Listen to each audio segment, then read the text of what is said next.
Hello everyone. तो battle through the haven के पिछले नोवेल पार्ट में हमने देखा था क्विंगलिंग जैसे तैसे करके वो हेवनली डेमन पाइथन को अपने कंट्रोल में ले ही आती है। अब शोयान अपने पूरे टोले को लेकर वो एंशिएंट हेवन डेमन पाइथन के केव के अंदर चला जाता है और वहाँ ढूंढने लगता है heaven demon python blood pool को। और जब उन्हें वो हेवन डेमन पाइथन की ब्लड पूल मिल जाती है, वो होता है ये केव के प्रॉपर मिडिल में, और वहाँ से सड़ी सी स्मेल आ रही थी जो कि बहुत गंदा था। और वो ब्लड पूल का कलर खून से लथपथ था, जिसके चलते वो एक मेरून ब्लैक कलर को ओमिट कर रहा था। अब जब शोयान वो ब्लड पूल के अंदर एंटर करता है, शोयान के पूरे बॉडी को उसका हेवनली फ्लेम गार्ड करने लगता है। और इसी टाइम के दौरान शोयान उस ब्लड पूल को अपने हेवनली फ्लेम के दौरान प्यूरिफाई करके कंज्यूम कर लेता है। और उस टाइम के दौरान अभी के लिए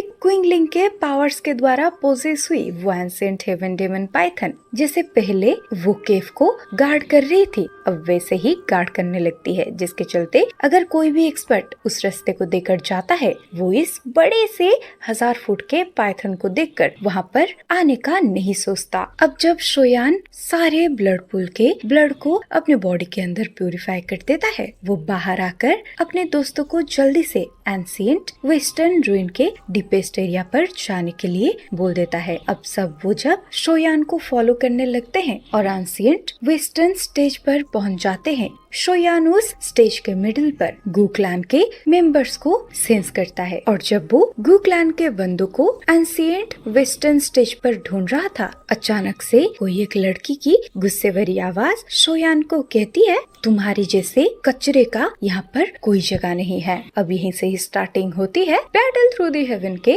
नेक्स्ट नोवेल पार्ट का। अब शोयान जैसे ही वो फिगर को देखता है, वो कहता है, फेंक्विंगर। अब फेंक्विंगर की ऐसी चिल्लाने की आवाज को सुनकर सारे बंदे फेंक्विंगर और शोयान को घूरने लगते हैं। अब फेंक्विंगर की इतना ज्यादा एरोगेंट सी भरी आवाज को सुनकर शूनर, जो कि अब तक कल्टीवेशन कर रही थी, वो भी अपनी आंखों को खोल देती है। अब जैसे ही शूनर पीछे मुड़कर शोयान को देखती है, वो खुशी से ओवर एक्साइटेड होते हुए बोलती है, बिग ब्रदर शोयान। इसी टाइम पर शोयान को वहाँ पर देखकर गूक्लान का गुहुया कहता है, लगता है शोयान और हेवन डेमन फोनिक्स ट्राइब के बीच में बिल्कुल भी फ्रेंडशिप नहीं है। इसी टाइम पर शूनर भी बोलती है, ये हेवन डेमन फोनिक्स ट्राइब बहुत ही ज्यादा बदतमीज हो गई है।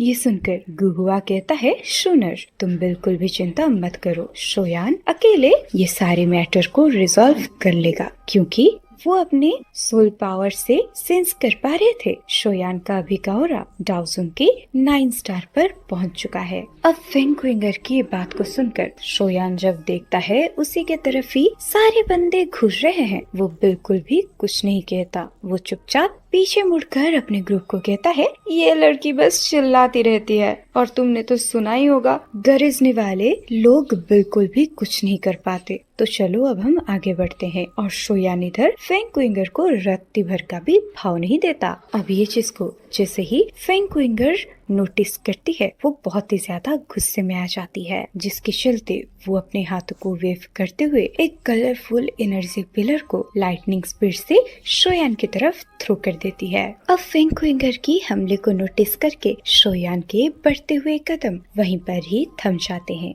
और इधर शोयान भी अपने एक हाथ को आगे बढ़ाकर अपना एक हेवनली फ्लेम को उस लाइटनिंग पिलर की तरफ थ्रो कर देता है। अब शोयान के फ्लेम को देखकर फेंक्विंगर बहुत ही ज्यादा डर जाती है, क्योंकि वो पहले से ही शोयान के हेवनली फ्लेम के साथ रूबरू हो चुकी थी, जिसके चलते फेंक्विंगर अपने हाथ को पीछे लेकर अपने कलरफुल पिलर से कनेक्शन को तोड़ देती है। साथ में उसके बॉडी से एक एंशिएंट फ्यूरियस ऑरा, जो कि एंशिएंट टाइम को एक्सपीरियंस कर चुका होता है, वो रिलीज होने लगता है। और इधर शोयान जैसे ही फेंक्विंगर की ऑरे को सेंस करता है, वो बहुत ही ज्यादा सरप्राइज हो गया था। तो वो कहता है, ये फीलिंग, ये तो उस एंशिएंट हेवन डेमन फिनिक्स जैसी है। क्योंकि आप लोगों को याद दिला दूं, शोयान जब छोटी जियान लिटिल फेरी डॉक्टर बियरहार्ट और टियानुई के साथ उस ताओसेंग रोमेंस में गया था, वहाँ पर उसका ग्रुप एक ऐसी जगह पर एंटर करा था कि जहाँ पर बहुत टाइम पहले एक एंशिएंट हेवन फिनिक्स और बॉयड ड्रैगन के बीच में फाइट हुई थी और उस एंशिएंट हेवन फिनिक्स का ओरा फेंगक्विंगर के ओरे से काफी ज्यादा सिमिलर लग रहे हैं। हालांकि इस टाइम पर शोयान को भी पता नहीं होता ये ओरा यहाँ पर क्यों अपीयर हुआ है, लेकिन शोयान ये तो समझ जाता है ये फेंगक्विंगर की एनर्जी जिस वजह से राइज हुई है वो डेफिनेटली वही एंशिएंट हेवन डिमन फोनिक्स की वजह से ही है। अब फेंगक्विंगर शोयान को इससे देख रही होती है जैसे शोयान ने उसके 10 करोड़ लूट लिए हैं। तो अब वो चिल्लाते हुए कहती है, शोयान तुमने मुझे जितना ज्यादा दर्द दिए हैं उस चीज का मैं गिन गिन कर बदला लूंगी, क्योंकि अगर शोयान के ग्रुप ने ड्रैगन फोनिक्स फ्रूट को स्नैच नहीं किया होता तो फिर अपने क्लैन पे लौटने के बाद फेंगक्विंगर की ग्रुप की ऐसी हालत नहीं होती, ना उनके पूरे ग्रुप को ऐसी पनिशमेंट को झेलना पड़ता। लेकिन फेंगक्विंगर की ग्रुप जाती जाती वो एंशिएंट ट्विन से हेवन फोनिक्स की हड्डियों को लेके गए थे, जिसमें हेवन फोनिक्स एसेंस ब्लड का ट्रेस उन्हें मिल गया था, लेकिन वो एसेंस ब्लड बहुत ही ज्यादा वीक था और यही रीजन है जिसकी वजह से हेवन डिमन फोनिक्स ट्राइब ने डिसाइड किया कि pure heaven blood phoenix blood को हासिल करने के लिए सीधा हड्डियों को ही फोर्सफुली इम्प्लांट करेंगे और वो हड्डी जिनके अंदर एंशिएंट फोनिक्स ब्लड छिपा हुआ होता है उन्हें सीधा क्लैन के मेंबर्स की बॉडी में इम्प्लांट कर दिया गया था। लेकिन ऐसी खतरनाक ट्रांसप्लांट प्रोसेस की वजह से उस व्यक्ति को बहुत खतरनाक पेन का सामना करना पड़ता है और हेवन डिमन फोनिक्स ट्राइब के अंदर ऐसे 10 लोग होते हैं जिनके साथ ये बोन ट्रांसप्लांट हुआ था और उन 10 बंदों में से सिर्फ 2 बंदे ही अभी के लिए सरवाइव कर रहे हैं और ये दोनों सक्सेसफुल भी हो गए और उन दोनों में से एक है फेंगक्विंगर। बाकी के 8 लोग जो बोन ट्रांसप्लांट में फेलियर हुए उन सब का मौत हो चुका है, जिसके चलते अभी के लिए फेंगक्विंगर शोयान को बहुत ही गंदे तरीके से हमला करी जा रही थी और इस चीज को देखकर क्वीन मेडुसा और लिटिल फेरी डॉक्टर भी बहुत ही ज्यादा गुस्सा हो जाते हैं, जिसके चलते वो भी फेंगक्विंगर को आंखें बूंद के हमला करने लगते हैं। अब इस चीज को देखकर फेंगक्विंगर के पीछे से एक वाइट कलर का रूप पहना हुआ बुढ़ा बोलता है, तो तुम हो शोयान, और अगर क्विंगर तुम्हारे साथ फाइट करना चाहती है तो फिर दूसरे लोगों को तुम दोनों के बीच में घुसने की कोई जरूरत नहीं है, वरना तुम्हारी ग्रुप को एक भारी नुकसान का सामना करना पड़ेगा। इसी टाइम पर कुक्लान का गुचिंगियान कहता है, आई थिंक अगर तुम अपने बातों पे कायम रहते हो तो फिर सफर करने वाला शोयान का ग्रुप नहीं तुम्हारा ग्रुप होगा। ये सुनकर गुक्लान का वेल्डर बहुत ही ज्यादा सरप्राइज होते हुए गुचिंगियान की तरफ मुंह मोड़कर बोलते हैं, गुचिंगियान क्या तुम्हारा ग्रुप बीच में इंटरवेन करना चाहता है? ये सुनकर गुचिंगियान हंसते हुए कहते हैं अगर 1v1 करने की बात है तो हम नेचुरली इंटरवल नहीं करेंगे, लेकिन कोई अगर अपने नंबर्स का यूज करके दूसरों को बुल्ली करके उन्हें डराने की धमकाने की कोशिश करेगा तो फिर मैं ऐसी चीजों को बिल्कुल भी बर्दाश्त नहीं करने वाला। ये सुनकर फोनिक्स ट्राइब का वेल्डर काफी चालाकी के साथ हंसते हुए कहता है, अगर ऐसी बात है तो हमें तुम्हें ट्राई करने देंगे। ये सुनकर क्विंगर अपने सर को हाँ में हिलाते हुए शोयान को घूरने लगती है और वो शोयान को चिल्लाते हुए बोलती है, शोयान क्या तुम्हारे अंदर इतनी हिम्मत है कि तुम मेरे चैलेंज को एक्सेप्ट कर सको? ये सुनकर शोयान हंसते हुए कहता है, ठीक है तुम्हारी जैसी मर्जी। और मैं आपको बता दूं, भले ही शोयान अभी के लिए थोड़ा ज्यादा ही आगे बढ़ रहा है, लेकिन ये क्विंगर की मिस्टीरियस ओरे को सेंस करके वो भी अंदर से थोड़ा बहुत एंसियस फील कर रहा था। अब यहीं पर शोयान को पता लग भी जाता है फेंगक्विंगर 3 स्टार चेंज की डाउजन है और हमें तो पता ही है शोयान के लिए ये स्ट्रेंथ उतना ज्यादा खतरनाक है नहीं। अब शोयान को आगे बढ़ते हुए देख फेंगक्विंगर भी हंसने लगती है। अब वो अपने पैरों को जमीन पर पटकते ही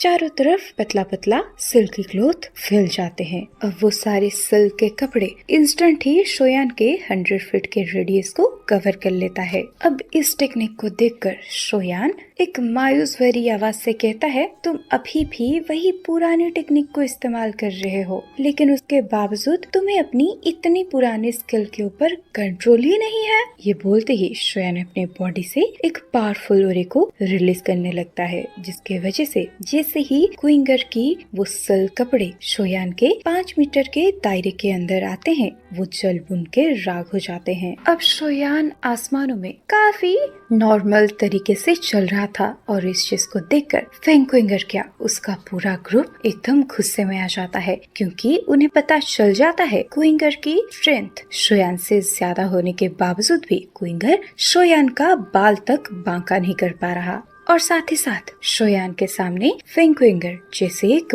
बच्ची लग रही थी। तो इसी चीज को वो कैसे ही बर्दाश्त कर ले वाला। तो इधर क्विंगर चिल्ला कर बोलती है, हेवन फिनिक्स सैटो। ये बोलते ही उसके बॉडी में से एक टेंस एनर्जी डाउ की रिलीज होने लगती है और आसमान में 1000 फीट बड़ा एक हेवन फोनिक्स इल्यूशनरी फिगर फॉर्म भी होता है। अब वेव आफ्टर वेव एक एंशिएंट प्रेशर चारों तरफ फैलने लगता है। अब जैसे ही वो हेवन फिनिक्स इल्यूशनरी फिगर अपने दोनों विंग्स को फ्लैप करता है, उसके मुंह से फिनिक्स क्राई बाहर आती है और ये अपनी फ्राइटनिंग मोमेंटम को लेकर शोयान की तरफ सूट हो जाता है। अब ऐसी मोमेंटम को सेंस करके शोयान के आसपास प्रेजेंट हुए सारे बंदे सरप्राइज हो जाते हैं और वो बड़े से 1000 फुट के फिनिक्स इल्यूशनरी फिगर को अपने पास आते हुए देख शोयान अब फाइनली थम जाता है। ये देखकर शोयान अंदर से समझ जाता है ये फेंग क्विंगर की ये बड़ी हुई और का लेना देना यही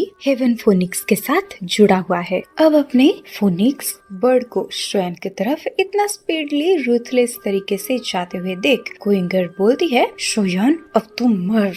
लेकिन यार ये भूल जाता है क्या, हमारा शोयान हीरो है, तो हीरो आखिर मर कैसे सकता है, गधी लड़की। छोड़ो गाइस, मैं थोड़ा सा ज्यादा ही भावनाओं में बह गई थी। इधर शोयान जैसे ही क्विंगर की ये फिरोसियस आवाज को सुनता है, वो बिल्कुल भी वो अटैक को डॉज करने की कोशिश भी नहीं करता और इसी टाइम के दौरान वो अपने फोरहेड में एक गोल्डन लाइट को अपीयर करता है। अब शोयान के सामने एक बहुत बड़ा गोल्डन लाइट अपीयर होता है और ये गोल्डन लाइट को आसपास प्रेजेंट हुए सारे बंदे सरप्राइजिंग तरीके से घूरने लगते हैं। अब थोड़े सेकंड के बाद जैसे ही वो फोनिक्स इल्यूशनरी फिगर उस गोल्डन लाइट के साथ रूथलेस तरीके से कोलाइड होता है, बैंग साउंड के साथ वो पूरा एरिया हिल जाता है और चारों तरफ पावरफुल रिफल फैलने लगता है और जो एक्सपर्ट्स इस कोलाइशन के आसपास होते हैं वो फोर्सफुली पीछे चले जाते हैं। अब जैसे ही फाइनली वो कोलाइजन खत्म होता है, आसपास के बंदे अपने आंखों को खोल के जब सामने देखते हैं, उनको धूल मिट्टी के अलावा और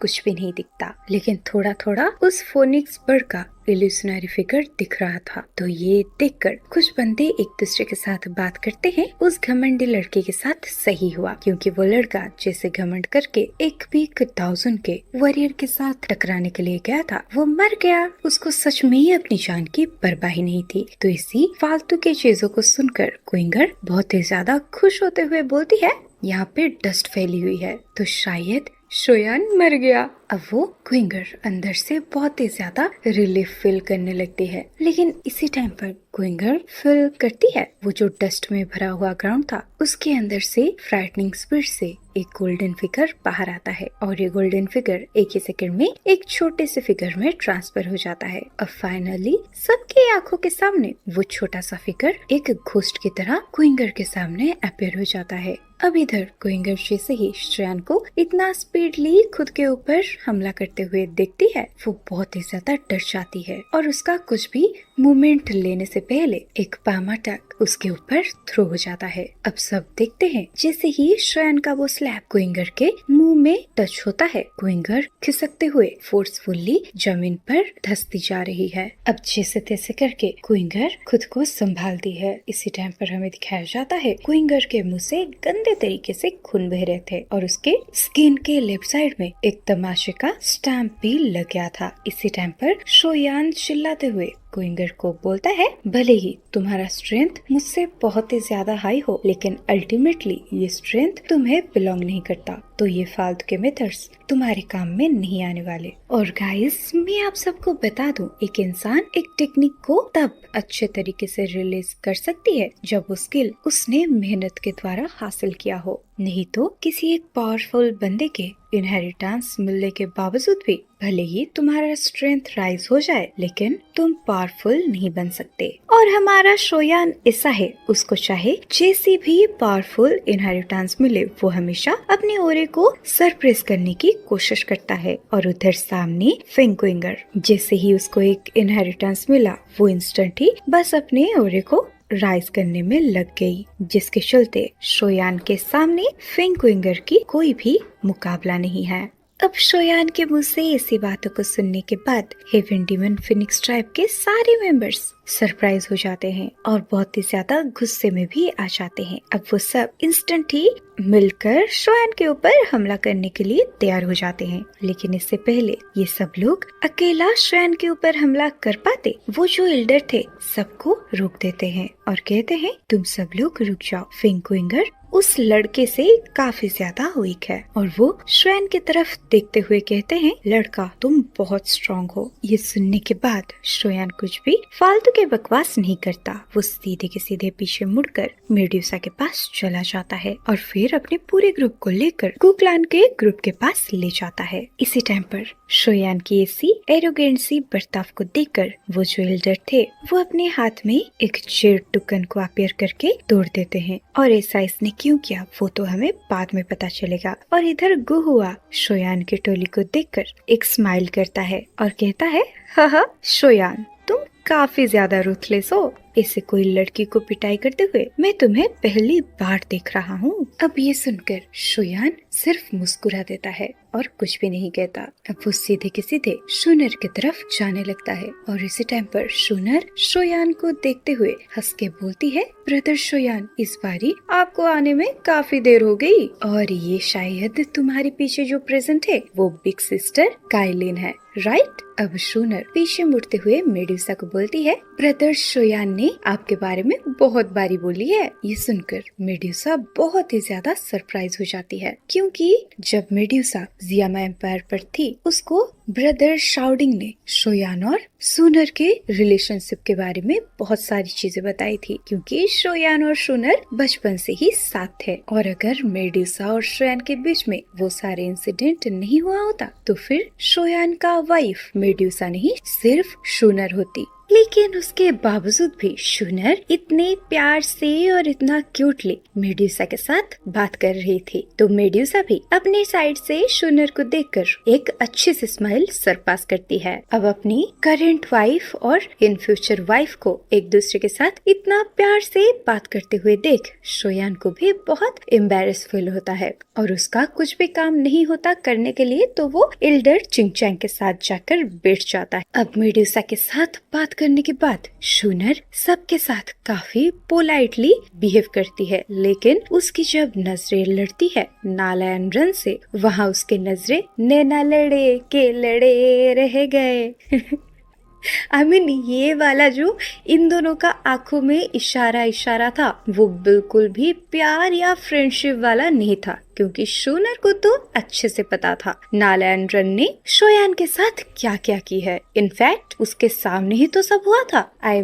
मैरिज रिजेक्शन, शोयान को जलील करना, ये सारी चीजें। लेकिन इसी टाइम पर शूनर समझ जाती है नालायन रन पहले जैसे सेक्सी, हॉट और एटीट्यूड को पोजेस करती थी। अब वो मैच्योर होने के बाद बिल्कुल भी वो घमंड और एटीट्यूड को पोजेस नहीं करती, वो बहुत ही ज्यादा जेंटल हो चुकी है। अब इधर नालायन रन भी शूनर की फेस को देखकर कुछ याद करती है। वो याद करती है उस दिन के बाद जिस दिन वो शोयान के साथ अपनी मैरिज एग्रीमेंट को कैंसिल करके वहाँ से लौट रही थी। उसको शूनर मिली थी और शूनर ने 10 साल पहले ही उसे बता दिया था कि नालायन रन, मैं उम्मीद करती हूँ तुम इन फ्यूचर अपने ये डिसीजन के लिए बिल्कुल भी रिग्रेट फील ना करो। और हमें तो सही से पता है शूनर ने नालायन रन को सही बोला था, क्योंकि अभी के लिए नालायन रन के दिल में शोयान को लेकर सिर्फ और सिर्फ सिर्फ प्यार और मोहब्बत थी और वो अपनी उस दिन की बर्ताव के लिए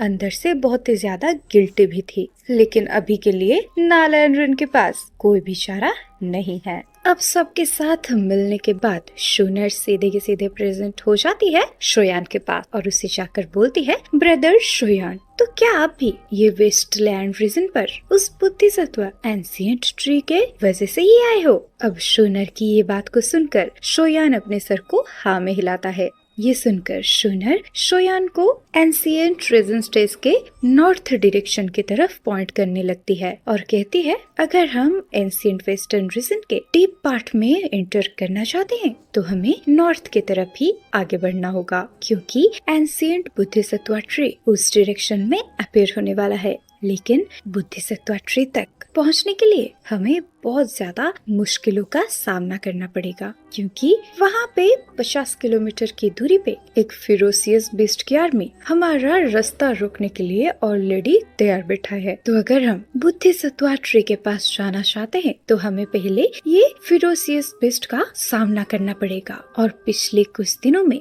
हर एक ट्राइब एक बार ट्राई कर चुका है, लेकिन ये फिरोसियस बीस्ट इतना ज्यादा पावरफुल है कि उन सबको विड्रॉ करना पड़ा। ये सुनकर शोयान भी कहता है, तभी मैं कहूँ सभी के बॉडी में से इसे रिच ब्लड का सेंट क्यों आ रहा है, और शायद ये सारे बंदे उस फिरोसियस बेस्ट को हराने की कोशिश कर चुके हैं। ये सुनकर शूनर भी बड़े प्यार से कहती है, सही बात, और अभी के लिए हम सबको साथ में काम करने की जरूरत है, वरना हम में से कोई भी ये डीप रीजन में एंटर नहीं कर सकता। ये बोलते ही अचानक से शूनर टेंस्ड हो जाती है और एक कॉर्नर पर देखने लगती है और शोयान को बोलती है, ब्रदर शोयान, ये सजेशन को मुझे उस बंदे ने दिया था और वो बंदा हॉल ऑफ सोल से है और ये हान प्लान का वो यंगर जेनरेशन में से एक मेंबर है जो हॉल ऑफ सोल का नेक्स्ट चीफ बनने वाला है। अब ये सारी बातों को सुनने के बाद शोयान का दिल एकदम हलक पर आ जाता है। अब शोयान भी उसी डायरेक्शन की तरफ देखने लगता है जहाँ पर शूनर देख रही थी। अब जब शोयान उस डायरेक्शन में देखता है, वो देखता है कोई एक बंदा ब्लैक रोब को पहने हुए किसी के साथ बात कर रहा है और उसके बात करने की लहजे से तो ऐसा लगता है जैसे ये बंदा बहुत ही ज्यादा जेंटल है। लेकिन सबसे बड़ी बात है, ये बंदा हॉल ऑफ सोल से है और हॉल ऑफ सोल के बंदे जितना ज्यादा जेंटल होते हैं उनके अंदर का स्ट्रेंथ उतना ज्यादा खतरनाक होता है। और जैसा कि शोयान ने अभी अभी सुना था, ये बंदा हॉल ऑफ सोल का नेक्स्ट चीफ बनने वाला है। इसका मतलब इस बंदे के अंदर टैलेंट तो कुट कुट कर भरी होगी। अब इस चीज को जैसे ही वो सोल पैलेस का यंगर जेनरेशन का वो बंदा नोटिस करता है, वो शोयान की तरफ देखकर एक जेंटल स्माइल सरफास करता है। अब यही इसी के साथ ही खत्म होता है बैटल थ्रू द हेवन का आज का नोवेल एक्सप्लेनेशन पार्ट। तो गाइस, आपको क्या लगता है, क्या ये जो सोल ऑफ हॉल का बंदा है, इसका ये फ्रेंडली बर्ताव करने के पीछे कोई एक गंदा सा मकसद छुपा हुआ है या फिर ये ऐसा है? ऑफ कोर्स हम सब जानते हैं सोल पैलेस के बंदे बिल्कुल भी इतना ज्यादा फ्रेंडली बिहेव तो नहीं कर सकते, तो पक्का इस बंदे के ऐसे बर्ताव करने के पीछे कोई ना कोई मकसद तो छुपा ही होगा। तो चलो गाइस, ये सारी चीजों के बारे में तो हम नेक्स्ट वीडियो में पता कर लेंगे, लेकिन अभी के लिए आप जाते जाते वीडियो को लाइक और चैनल को सब्सक्राइब कर देना। चलो बाय, मिलते हैं नेक्स्ट वीडियो में।